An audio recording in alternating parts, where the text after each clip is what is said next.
good evening, friends. Good evening, brothers and sisters. Good evening, colleagues in ministry. Good evening, colleagues in public service. Good evening to every one of you. We are excited this evening to be here with you. This is AfriH, Africans for the Restoration of Ethics in Government. We are a nonprofit organization designed to harness the expertise of professional Africans that would dialogue and have conversation how our careers, how our trainings, how our education can add a benefit to Africa. We believe that Africa can do better by doing right. And this platform is designed just for that, that we'll come in dialogue and have a conversation, how we can apply what we know, the skills, the knowledge, the expertise that we have, how we can apply that in the African setting and give wisdom and guidance to many Africans that'll be watching us around the world, even those in Africa. Hopefully, you can tune in with us and stick with us and get some information that you would need to be a blessing to the people you lead. It is with a heavy heart that we have this conversation. Personally, um, as many of you know, my name is Reverend Dr. Aquilas Riggs. I'm the founder of AfriReach. And what drove me to this to start this organization is, the news oftentimes concerning Africans trying to cross from North Africa into Europe. It breaks my heart because every now and then you hear about these ferries or these boats that's trying to cross them into Europe, whether it's to Spain or Italy, capsize, and those lives are gone. Those lives are gone. Africans from all over the world travel. They want a better life. They want a better situation for the families. In a twinkle of an eye, they are gone. Hmm. And my heart breaks because I kept asking myself the question, you know, what will lead them to take the voyage, to take the risk? They know the risks. They know that the chance of crossing that river, into Europe, the chance is very slim. They know they cannot swim. They know they don't have the money, but yet they dare to leave their country of origin and travel all the way to North Africa in search of a better life. And I keep asking myself, what can Africa do? What can Africa do? Why is it Africa is lagging behind the rest of the world? Why is it in everything technology, information? I mean, you just name it. Why Africa is lagging behind? It is out of this desperation or this concern that Afrish was born to create a platform to bring professional Africans that will look into Africa, will see Africa and the problems you face, and we will come up with meaningful solutions that can add. This is our way of giving back. This is our way of giving back. So tonight, it's with great honor and a privilege. I want to welcome a friend and brother to our platform. I've known him for so many years, from the same high school in Liberia. He's a man of integrity. He's a man of great knowledge and skill and expertise. And he's a man of passion. And as an African, we share this same conviction that Africa can do better. Africa can do better. And so, ladies and gentlemen, I just want to say to you tonight, at those of you who are watching, to welcome with me to our platform, Dr. Claudel St. Jean. Is that how you pronounce it? I hope I didn't mess it up, brother. Well, some people pronounce it as Dr. St. Jean. Some who wants to pronounce it right is like Dr. Saint Jean. So St. Jean, either there you way, I go. will respond. So I won't hold anybody, hostage, but that's fine. Yes, yes. But we want to welcome Dr. Claudel St. Jean to our platform tonight. Doc, welcome. It's a privilege to have you on AfriH. Thank you, thank you, thank you. It's a pleasure to being here. It's interesting because for many of you who don't know him, he's a man of great knowledge. He loved education. Okay, He loves education, and we're just going to keep it real tonight because we're going to have a conversation and chat. But even though it's something serious, but he loved education. He has two PhDs, two doctorate degrees, one in higher education, leadership, and then one in counseling, dealing with addiction and substance abuse. Doc, could you tell a little bit more about yourself so our audience can become familiar with you? Okay, well, thank you very much. I'm Dr. Claudel St. Born in Liberia too as well. I'm highly very passionate about leadership, system thinking, quality management, sustainable development with a strong focus on how governance, mindset, and institutional culture shape the future of societies, especially for Africa. My area expertise, include quality assurance, organization improvement, leadership development, policy implementation, and the interaction between innovation, accountability, and human development. I'm especially interested in how nations can build systems that empower people, create opportunity, and sustain long-term progress. In so doing, I serve as vice president for AME University. I serve also as one of the assistant commissioner at the Liberia Revenue Authority, Enterprise Design, Quality Assurance, and Results. I also serve as engineer to other companies in the States, quality manager, and right now I am serving as one of the instructors at Anoka Technical College, and also serving as one of the consultants at international consultant at LEC Liberia too as well. So you see, I'm diversified myself to be able to give back to the community as well. A litany of accomplishment, a litany. I mean, the list go on and on. Doc, let me just ask you again. I mean, how many degrees you have? I have eight. 8 degrees, ladies and gentlemen. 8 degrees. He's a student of books. All right. He loves books. He loves books. And the thing about it is this: his love for education and reading and books have put him in the position to give back. He has put him in the position to give back to Africa. Doc, can we just jump right into our segment? Sure. You know, when you look at Africa, through the lens of your experiences and through the lens of just being African, um, what concerns you the most, Dr. Sujan? This question has always been on my mind, and one of the things that I came to realize, and when I was doing my dissertation in higher education, I talked about contextualization mindset. When I look at Africa, one of the greatest concern is the mindset around identity and control. Keep those two things, identity and control. Too many systems, across the continent still operate, from an inherited structure that limits, our independent thinking, which of course, what happened is that it weakens our confidence in local capacity and create dependency syndrome, rather than empowering the people, empowering us to take off our own governance. There's often, a struggle between serving people and maintaining political or institutional control. The fact of the matter is that this affects leadership. It affects education. It affects our economic, development, and even how Africans sees themselves, and their potential.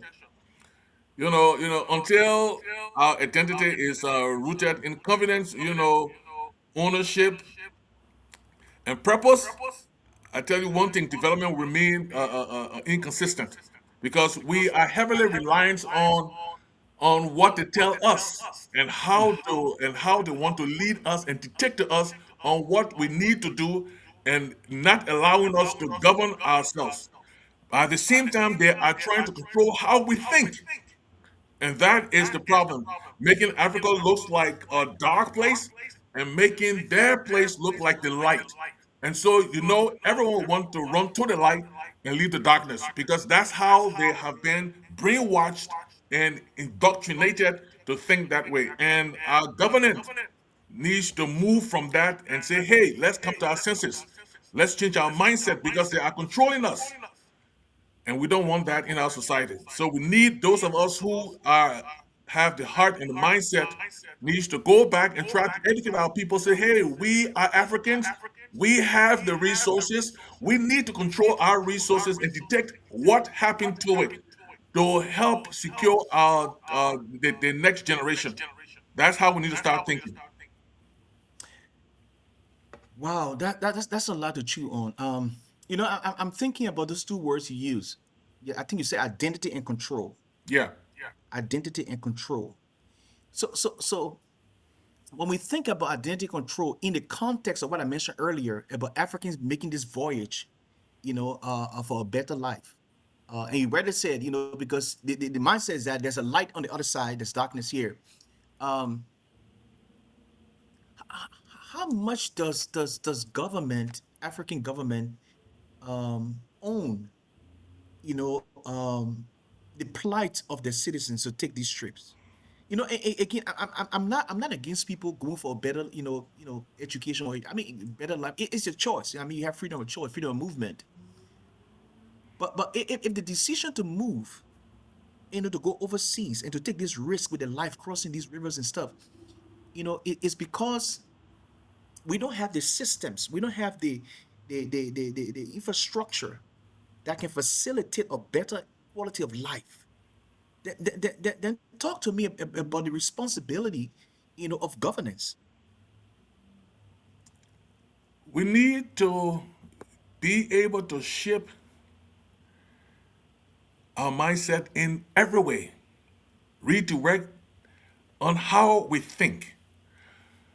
If I come to you and I say, hey, this is what can become of you, everything about you and what you do, your entire culture is devilish, and I show you and bring the Bible and bring other things to you and then begin to indoctrinate you, that will cause you to see yourself worthless. Except you cross the ocean, except you go somewhere else, you can never advance, you can never be better. My dissertation I wrote about contextualization. When you contextualize the teaching, when the people came to Africa, they brought the colonials book and was teaching us stuff that could not relate to what was actually happening on the ground. For example, one typical example, if you talk to anybody that lives in Minnesota here in school and, and ask them about the resources, about their context in Minnesota, they will be able to tell you the geographical location, they'll be able to tell you the kind of minerals here, they'll be able to tell you all about their society and what they have. And they are being taught how to protect what they have. Back home in Africa, we are learning from books that is not contextualized to who we are and what needs to be done in our society. We are taught things about the Roman Empire. We are taught things about the Western world. We are taught things about everything but concerning us. We know nothing about our society. We know nothing about if someone comes from, let's say, for Liberia, from Africa, and we talk about so what do you have in Grand Bassa County?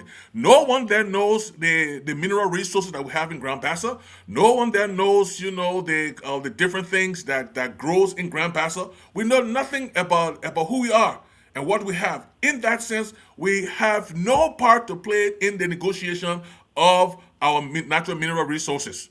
Everything is being dictated to us because the Western world wants to go ahead and take those things from us and tell us that these things are not right. Why they are giving us peanuts, they are taking our resources. But mind you now, the structure that needs to be put in place, that needs to transform our mind, is that development comes only through industrial revolution.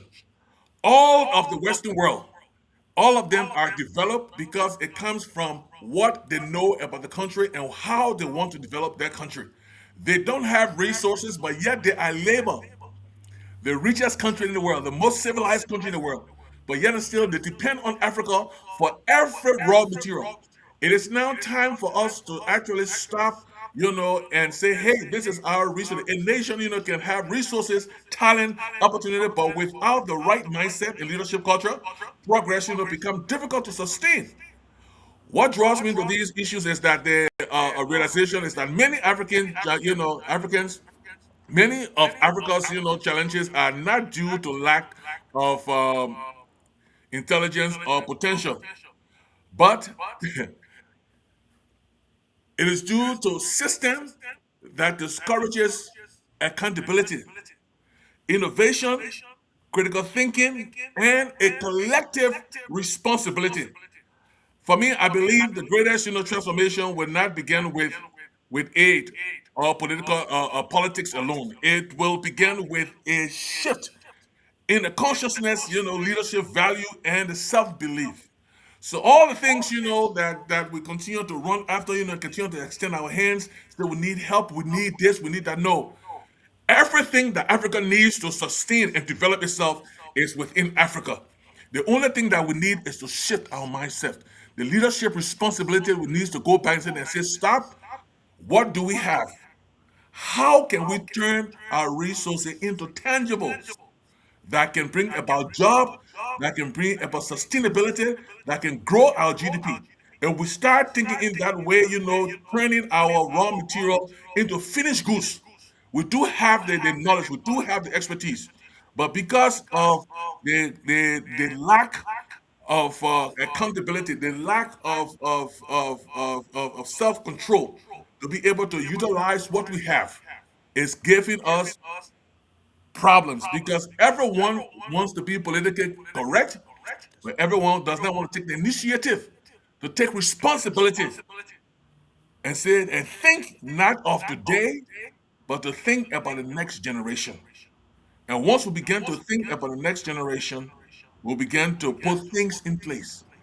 The Netherlands put something in place many years ago.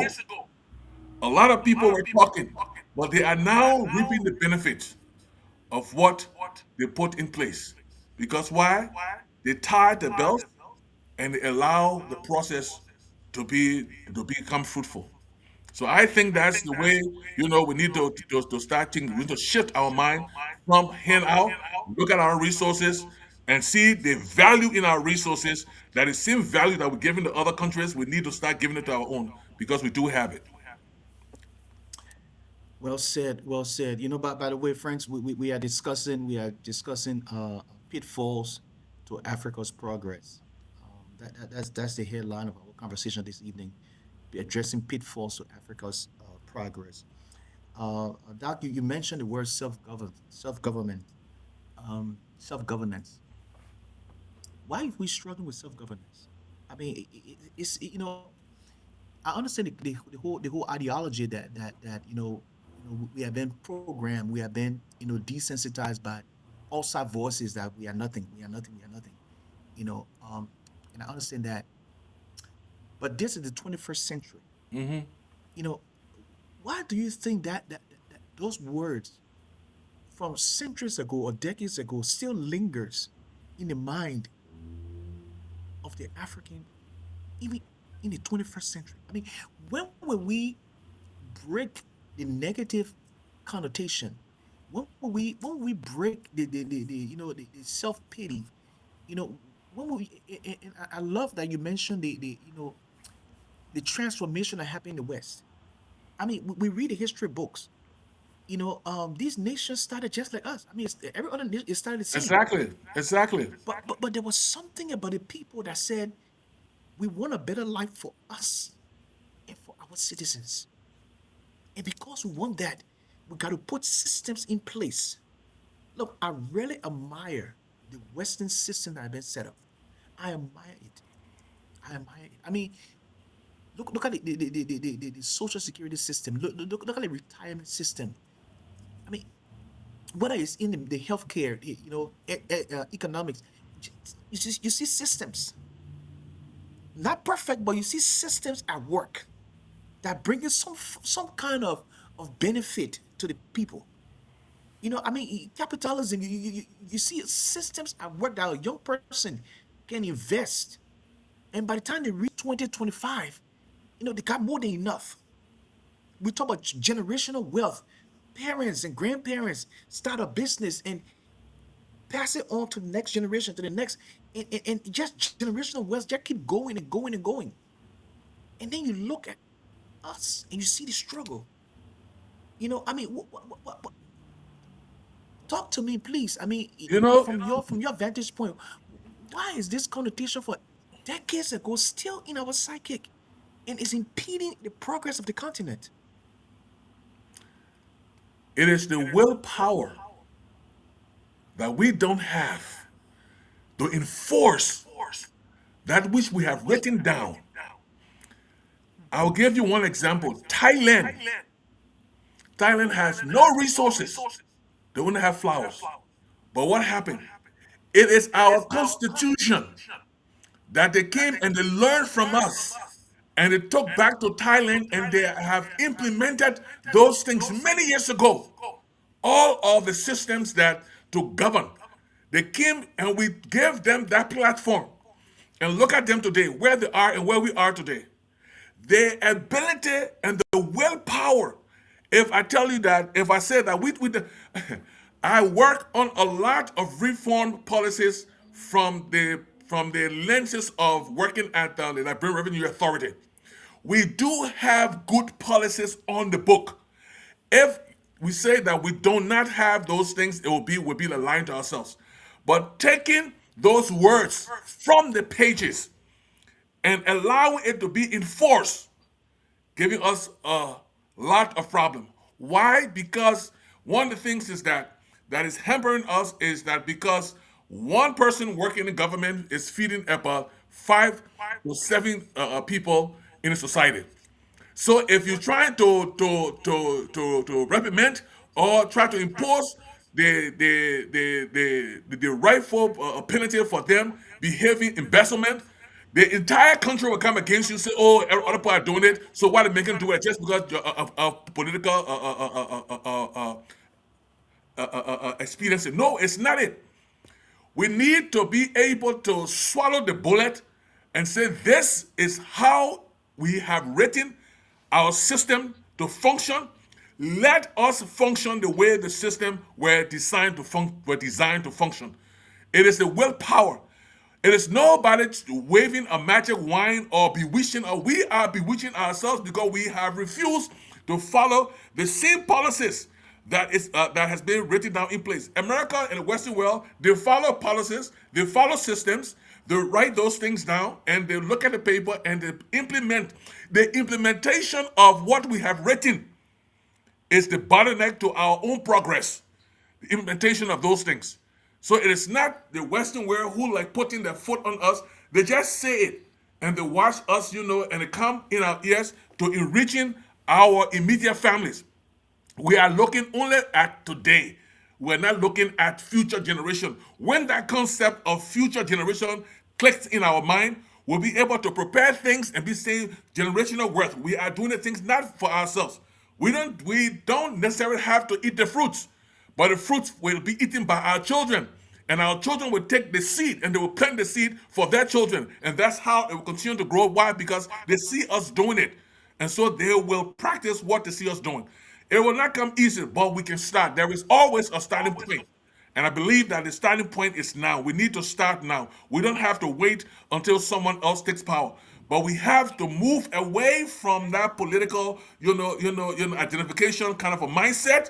And because it's my party, I'm affiliated with that party, so everything the other party that's come to power, everything about them is wrong. We're supposed to be the one to help develop our country, remove from them, for become a picture, not a partisan.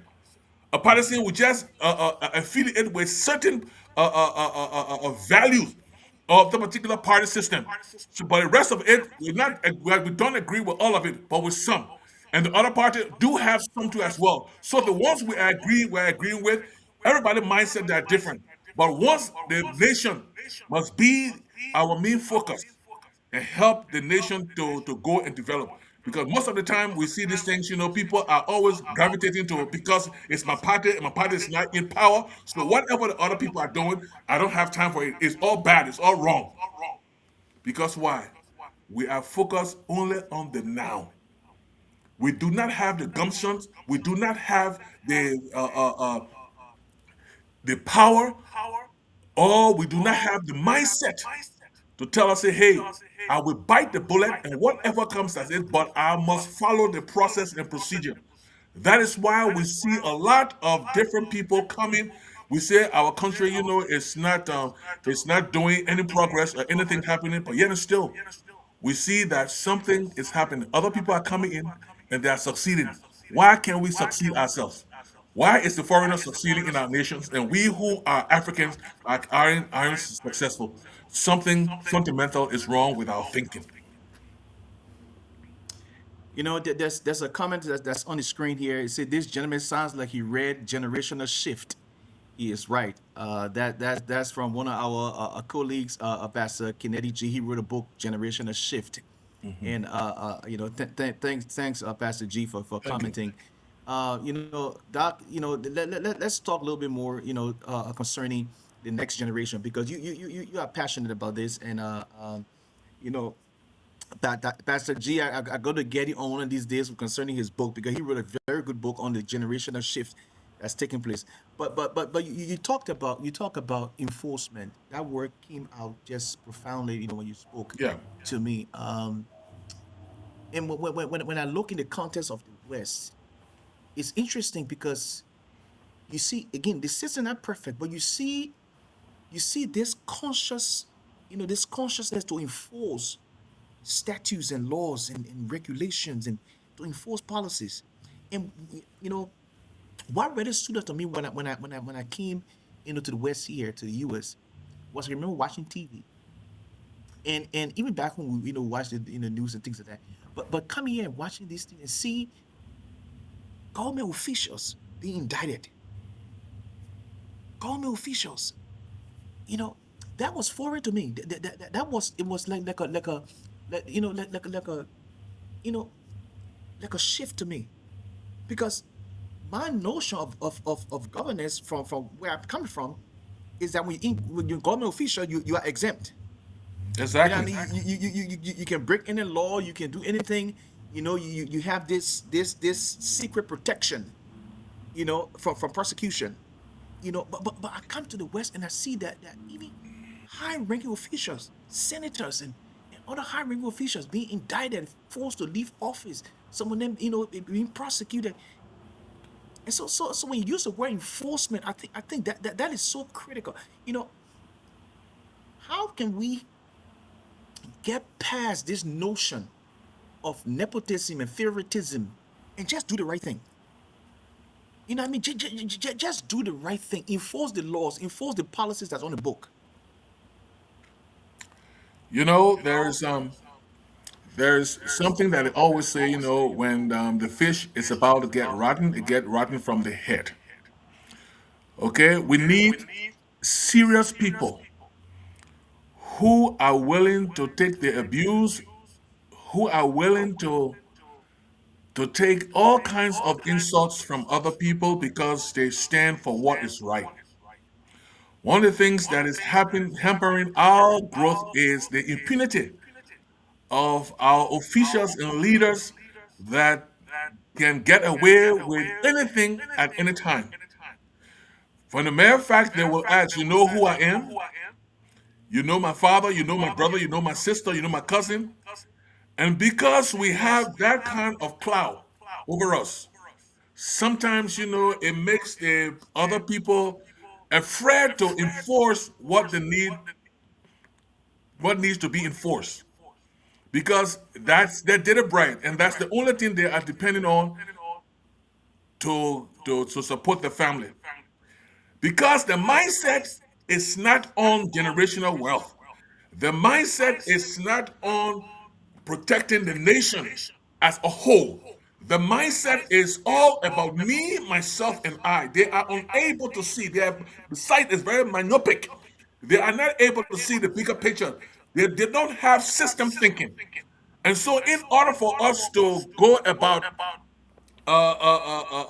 doing enforcement, the enforcement must come from the head.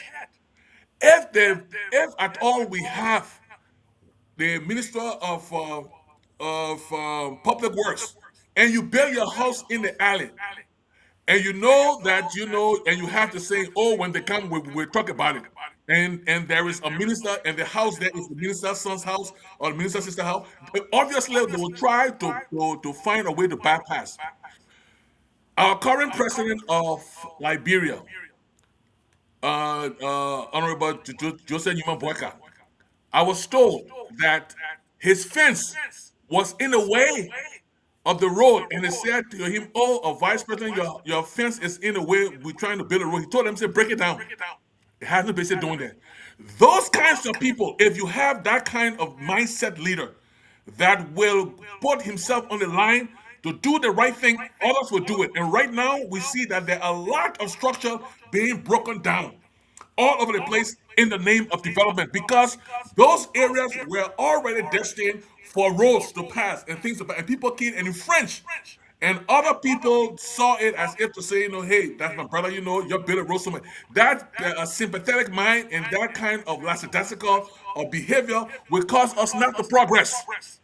We have to make people accountable for their actions. No one is above the law. We have a constitution and we have a law governing the system. If we do not enforce the law to the letter, we will have a very chaotic society, and people will do what they feel like doing. And when you take people to court, they will say, "Carry me to court." Nothing will happen, and obviously, nothing will happen because you have people who are there were appointed by brothers and sisters and other things, for them to stay in the power. But we need to start enforcing the law.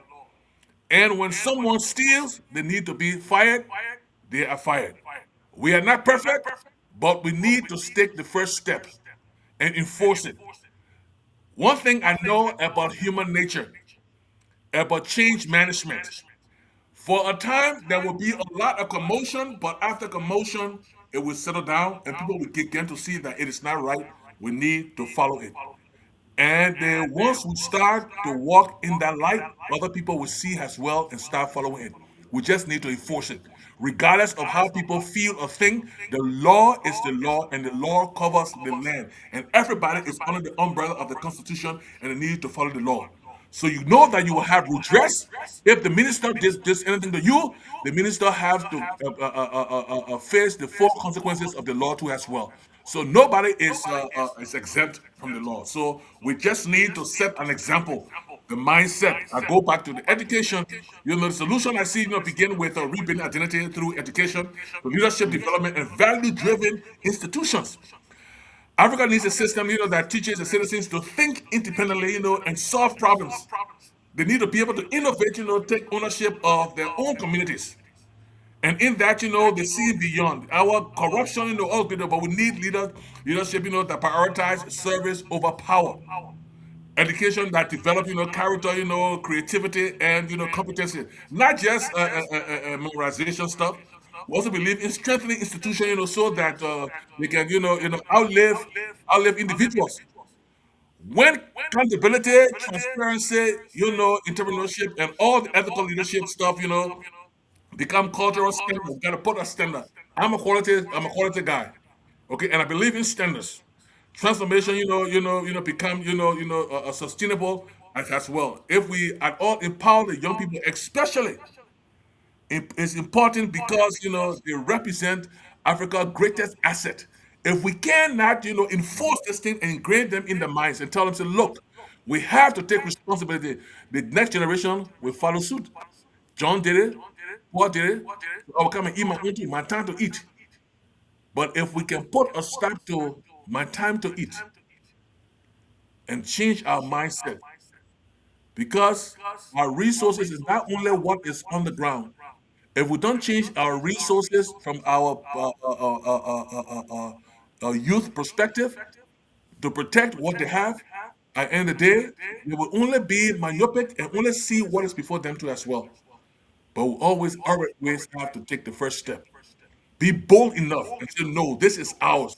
Let's protect what is ours for the next generation. Thank you. Wow, what a food of thought! What a food of thought! It's interesting. Just as the conversation, went in that direction. That's what we want to pivot to right now, concerning the next generation. And you got a doctorate in higher education. you've seen firsthand. You work with students. You work in that industry, in that sector, and you've seen. You kind of alluded to the kind of materials that are being taught and things like that. Um, Talk about how you know with your experience and your knowledge. Um, why I say that we're not investing a lot more. Now, again, I can be very careful how I say this because Africa Mhm. is vast. Every country is different. Yeah. You know, but what for the most part, I would just say for the most part, there's not a lot of investments in the area of education. You know, in the States here, when I did my higher education, there were funds they call resource allocation.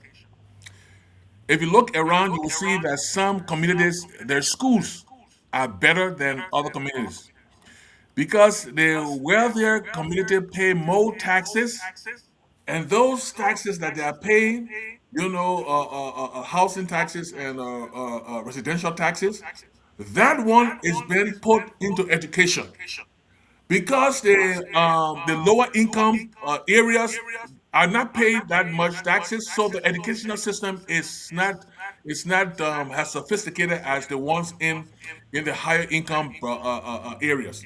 Now, in Liberia, we came from a war-torn country, okay, but we started up very very small. I used to sit in my office, sometimes I walk out and see how those children came to school. The girls used to dress, all dressed up, they come into school, but yet still they don't have any food to eat in the morning. So they used to come to this lady who used to just cook, they would come there and sit there. How are they eating? When their friends come to buy the food, they would take one or two spoons from that person's plate.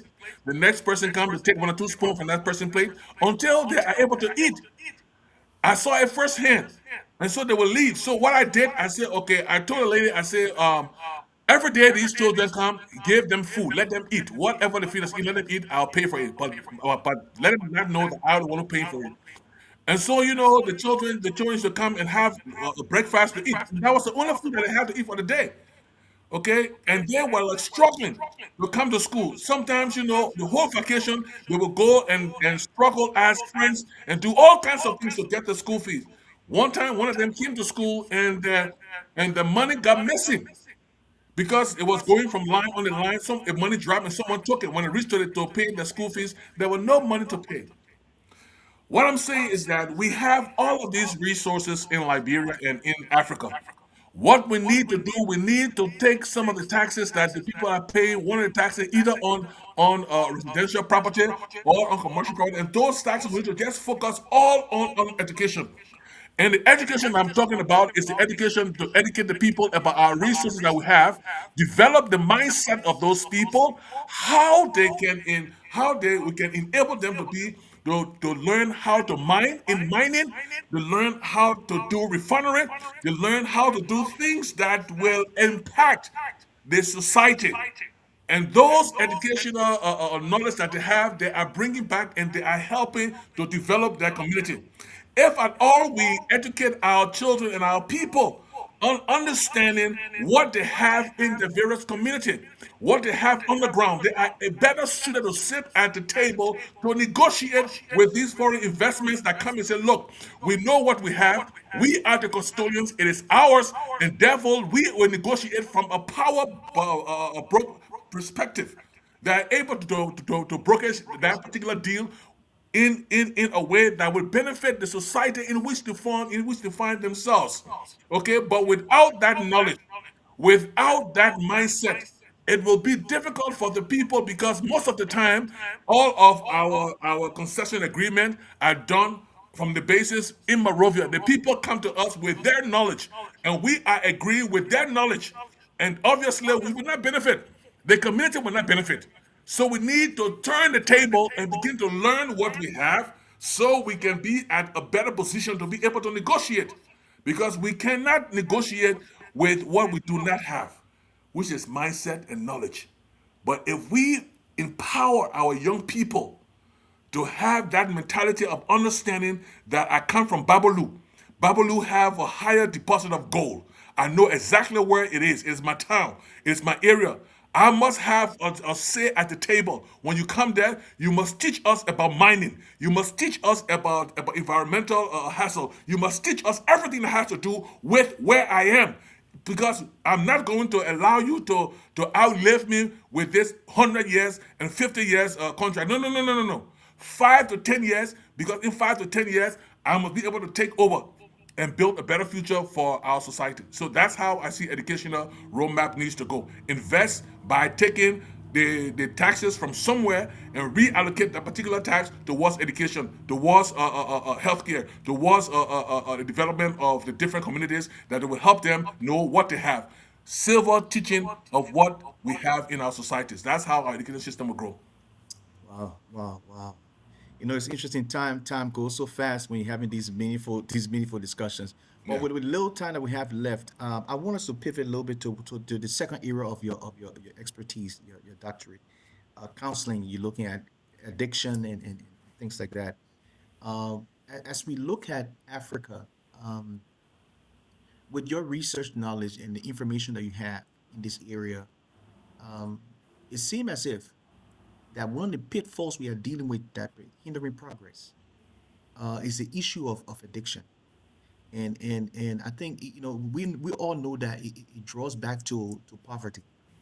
When someone is poor and they cannot make ends meet, there's a tendency to gravitate towards alcohol or to gravitate towards drugs, to get that fix, to kind of to ease the mind, so to speak.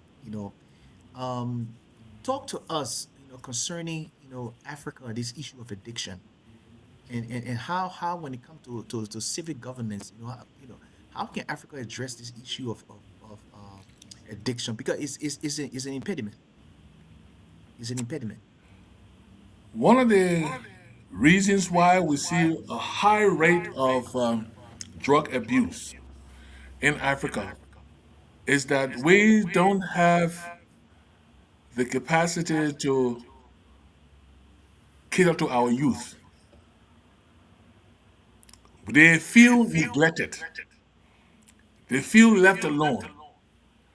Even though there are a lot of different areas that contribute to gravitating to drug addiction, but we need to be forthcoming and intentional about this epidemic that is hitting our young people. I know about Liberia, I talk about Liberia because I've been there. We see people who have graduated from high school, graduated from the university. They're living on the street, they're living on in the graveyard. They're living in graves. They are doing all kinds of things, just to get high. And the reason why they are doing those things because there are no system in place. There are no jobs opportunity that have been created, and the government, at this time, are very limited on resources to be able to help them. But we can shift that mind thinking. That means investing seriously in education, healthcare, infrastructure, agriculture, technology, and job creation, and not focusing on political gain or anything like that. But we need to understand and take our youth very seriously. We need to invest our healthcare. Now create a center for rehabilitation. Not only rehabilitation, but rehabilitation that will move them straight into the workforce. We need to find out the main cause of them and how to heal them, how they can be healed, okay, and get away from using drug. Some are using drug, they will explain, tell you why. Once we are able to do our part of root cause analysis and investigation and talk with these children and see the reason why they want to drug, now we must be able as a society to create the kinds of institution, that will fight corruption, consistently, and not for people to eat the money that was meant at the health ministry to fight this drug abuse, working in collaboration with the DEAs that will be able to stop drugs. We need a lot of awareness. We need a lot. It should be everyday awareness. All billboards. We should be able to be talking about it in schools. We should be able to educate our children about it in school. It should be part of our curriculum. We should have plays. We should have different things, symbols. a symposium. We should have those people who've been drugged to come and talk about it. So, in order to stop all those things, we need to create a harsher punishment for those who are bringing in the drugs. Because why? They it's all synonymous to murder. You see, and we should hold them accountable. We should not just make it lenient, because of the money aspect of it, and allow our children to be destroyed. We must engage it from a higher level, and we must be engaged in from in every sector of society. It must be engaged from our education. It must be engaged from our homes. It must be engaged from the hospital. Be engaged everywhere. The sanitation of the nation. We must talk about it. Broadcast our radios. Broadcast it every day. Signboards up everywhere. Must be our prerogative. It's the only way. We must meet it head on and fight. We must fight for our future and our future resources. Our generation. They are the ones that will take us to the next level in this world. We have no other resources. If we don't take care of our resources, our generation, our country will not develop. We need to take care of the create environment where businesses, innovation, or young people, can be able to live and thrive. Okay, if we, create the transparency, the accountability, then we should become, it's totally non-negotiable. Leaders must listen more, serve more, and govern with long-term vision, instead of, short-term political interest, because he's not part of my party. But that other thing, all these things, are causing our country to go backwards, because people feel that because I am not for this party, so I don't have job, so I'm frustrated. I have family, no way, so I just got to do something. They become alcoholics. They abuse drugs. You see a lot of rape. You see stealing, murder. All these things, will come about. But a better Africa will emerge when leadership shift from control to empowerment, from exploitation, to stewardship, and then from dependency to self-determination. And that self-determination can start when we focus on the next generation. Thank you. Wow, wow, what a way to end this dialogue, this interview. There's so much more we can say on this issue concerning the pitfalls of Africa, Yeah. that hinders our growth and our progress. But sometimes, the little that you hear is good to chew on it. It's good to meditate on it. It's good to think about it. And Doc, you have done such a great job this evening with us. Um, just speaking to these issues, bringing awareness to these issues. There is hope. I believe there is hope for Africa. And as you rightly said, we have to tackle, you know, identity and control. We have to look in the mirror. We have to look Yeah. inward. And we have to have these honest conversations. We have to have these honest conversations among ourselves. You know, what do we want the future to look like? We got to be true. We got to face the hard questions. The criticism, we got to face it without retaliating. We got to be open to criticism from within and even from without. We just got to be honest. But before we leave, I just want to just ask you, one more time, just to share with us, if you may, how can government in Africa do the right thing in serving its people? So pretty We- much, just to summarize, at the core of your being, um, how can we do the right? How can we go about doing the right thing? Because people are dying, and I'm telling you, the news and the stories about these boats capsizing, it never leave me. It never leave me. They travel from all over because the easiest point is from North Africa right into Europe, and they never come home. They never go to their destinations. You know, That's that's why I said that when the fish is about to get rotten, it get rotten from the head. The late President Tolbert had a system where when you graduated from high school or while in high school, they had the cadet program. that those ministries, different ministries, wherever you were learning in school at the universities, there were always an opening for you to come, and learn as a cadet. Okay, in those places, that's where you will go and do vacation jobs, and start learning. Sometimes, they will keep you on for many years, and then you will grow in the ministry, understanding how to do what needs to be done in the field that you were being, that you were studying for. Agriculture were blooming. Other things were happening. But like I said, there's sometimes it is the outside influence that will bring the propaganda and make our minds, shift from what we see and make us to look elsewhere, that outside is better than what is here now. But if we begin to develop our resources from raw material to finished goods, we will see a lot of transformation. There will be a lot of creation of jobs. Government needs to focus on the production. We can't be exporting robots. We're in the 21st century. It is time that we start producing. We can't be exporting all the palm oil. We need to be producing. Palm oil alone brings a lot of different resources, finished goods. You see, we got cassava flour, all kinds of things. But now we see those things. Those are the things, that needs to happen. The government in all of Africa needs to stop and think that what the Western world is doing to us, we creating chaos in all Congo, all those places to steal our mineral resources, being wanting to control our armies and tell us what to do. And think that we are unable to develop our nations.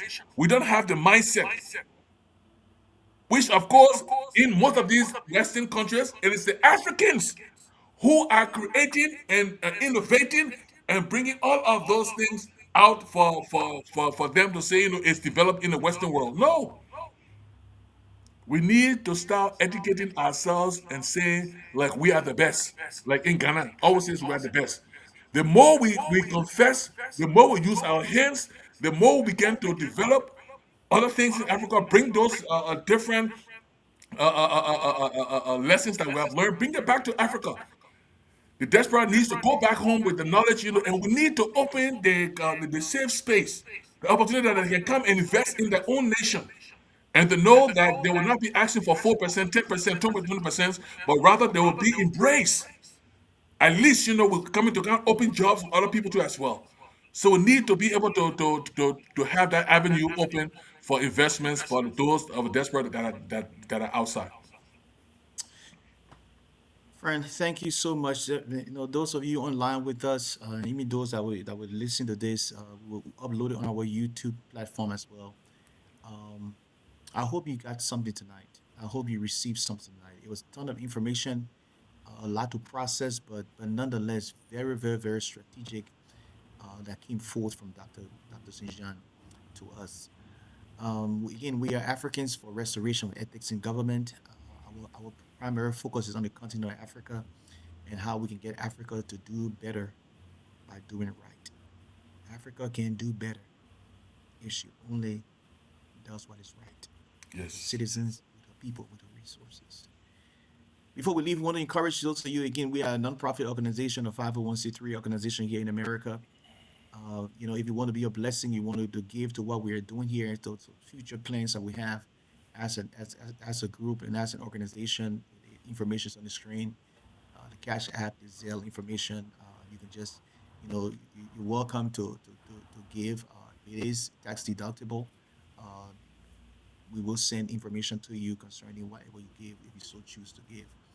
But before we leave, we want to say again, thank you so much, Dr. Jean. Thank you so much. I hope you're coming again. I hope you're coming Oh, again. no problem. Anytime. There's just a wealth of knowledge and information that we need to tap into as well. So, thank you again, everybody, for being with us, and it's been a joy and a pleasure to have our friend and brother with us, Dr.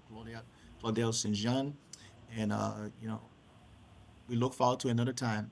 For right now, we are doing every other Thursday. We'll be back with another guest to address another issue that's impacting the continent of Africa and the African people. In the meantime, thank you again for being with us. And remember, Africa can do better if she does right. Good night, everybody. Thank you, sir. Thank you.